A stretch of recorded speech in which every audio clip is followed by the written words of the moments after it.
Well, hey, so my name's Fraser O'Leary, and I am going to be your coach through this home buying process.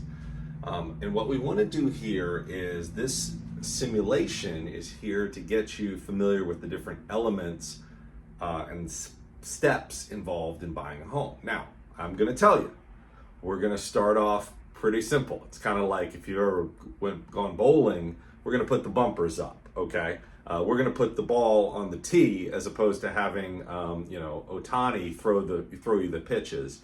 The goal here is to get first off to make sure we go through the process of buying a house before we inject any problems into it, before we start talking about you not having enough money to buy the house, or what happens if the house blows up, or what happens if you got 50 other people that want the same house, right?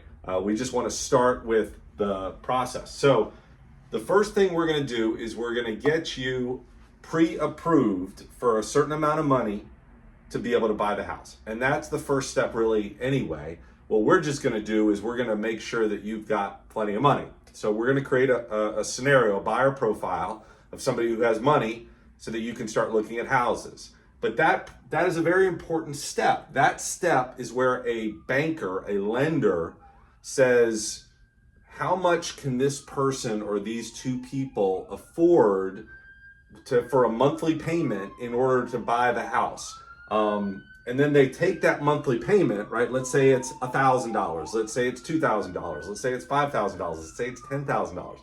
They take the amount, that monthly payment, and they run it through a calculator to figure out what that would turn into in terms of a purchase price for the house. And we're going to talk about that when we get there, because we're going to look at how much money you would be able to put down as a down payment, how much money you have for other things like car payment or student loans or credit card that might take away money that would cause you to not be able to buy as much. But the goal with the pre-approval is not to tell you what house you should buy. The goal with the pre-approval is to tell you how much this person would feel comfortable lending you for your monthly,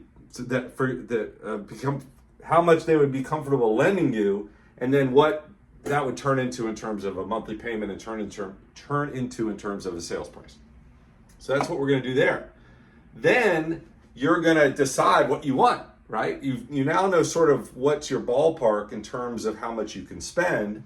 Now you want to look at some houses. You want to think, do I want a colonial house, or do I want a split level house, or do I want a rancher house, or do I want the penthouse of a condominium complex house, or do I want to live in a townhouse community, or do I want to live in a big ranch or colonial, or I might have already said that. And where, right? Do you want to live in the city? Do you want to live in the suburbs? Do you want to live in the country? Those types of questions. And those are where you start to figure out your buying preferences, at least basically. Now, what's good is that the next step is assembling your team. And these guys and gals are going to be able to help you get clear. You've already met your lender because they helped you do your pre-approval. Your realtor is going to start taking your preferences and looking at what's in the market, helping you kind of align your preferences to that. The home inspector comes in once you find the house, and then title comes in once you find the house. That's when these are the people that help you get to closing, because they help you overcome any issues, like the person who's trying to sell you the house doesn't really own the house, or there's a unexploded mine in the basement of the house, or the house is haunted. These are the types of things that these guys and gals are going to help you figure out. But that comes after you found the house. So we're house hunting now, right? Now, this can be the fun part, whether you're doing it online, whether you're doing it with video, whether you're doing it at Zoom, whether you're just going to houses and taking a look at them, going to open houses, or going with your real estate agent to go into houses after hours or whatever. I don't mean that like you're burglaring. I just mean going after hours. And then you're looking at the house and you say, I really like this house, and they're asking for $500,000, or they're asking for $100,000, or they're asking for $1 million. And I'm like, I've already got my pre-approval. I already know how much I can afford. I am ready to make an offer. Well, spoiler, in our first simulation, that offer is very likely going to get accepted, okay? Because we want to go through the process of what it takes to get to closing. Once we move to simulation level 1 or 2 or 3 or 4, Well, now you're not the only person offering on that house, right? And the person who's selling that house may not want you to buy that house. They might want a higher price or different terms or whatever. So that's when you get into negotiating. All right. So that's offers and back and forth. And that's when they might have some what are called contingencies, or they might want some concessions, or you might have some contingencies, or you might want some concessions. These are like terms in the negotiating, terms in the offers. And your real estate agent is going to help you with those. And a lot of this, like anything in economics, is supply and demand. How good are your options? If you don't really care about that house, you might not want to make a concession. If they don't really care about your offer, they might not want to make a concession. So those are all things you're going to play around with.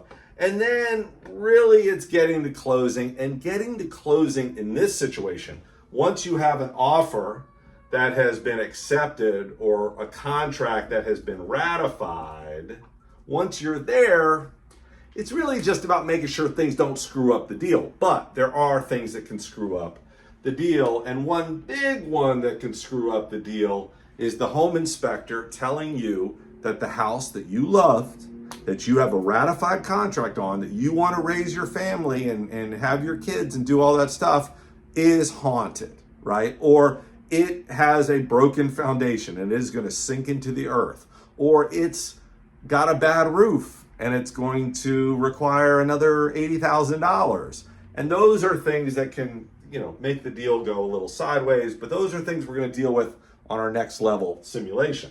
Getting to closing, so that's that process. You're going to get to closing and just go through that process. Some of that is contract and actually getting the money, right? Like you have to get the money from the lender, or you have to get the money from your down payment source. But these are all things that we're going to deal with. We're going to start with simulation 1.